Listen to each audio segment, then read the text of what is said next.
কখনো পূরণ হবে না? মেয়ে বলল, আরে পাগলি কি বললি, তুই বড় হবি, তোর বিয়ে হবে, তোর প্রত্যেকটা শখ আল্লাহ তোর স্বামী পূরণ করবে। মেয়েটা অপেক্ষা করলো স্বামীর জন্য। মেয়ে যখন বড় হলো, মেয়েটা স্বামীকে বলল বিয়ের পরে যে, স্বামী, আচ্ছা আমাদের মেয়েদের জীবনে কি কোনো শখ আল্লাহদের কোনো দাম নেই? স্বামী বলল, আরে তুমি কি পাগলি, তুমি এখন বিয়ে করেছো, বউ হয়েছো, তোমার বাচ্চা হবে, বাচ্চাকে মানুষ করবা, তোমার ছেলে তোমার শখ পূরণ করবে। মেয়ে অপেক্ষা করলো, ঠিক আছে, হয়তো বা আমার সন্তান আমার শখগুলো পূরণ করবে। ছেলের মা হলো, একদিন সন্তানকে বললো, আচ্ছা বাবা, আমাদের মেয়েদের শখের কি কোনো দাম নাই?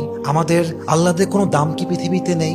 সন্তান বলছে, মা তোমার কি মাথা খারাপ? তোমার বয়স হয়ে গিয়েছে, তোমার এক পা কবরে ঢুকে গিয়েছে, তুমি এখন আল্লাহ বিল্লাহ করবা, কবরের ফিকির করবা। তখন মেয়েটা বুঝতে পারলো যে আসলে পৃথিবীতে নারীদের শখ বলতে কিছু নেই। পৃথিবীটা নারীদের আল্লাহ পূরণের জায়গা নয়। নারীদের প্রথম এবং শেষ ঘর কবর ছাড়া আর কিছুই হতে পারে না। ঠিক কিনা বলেন?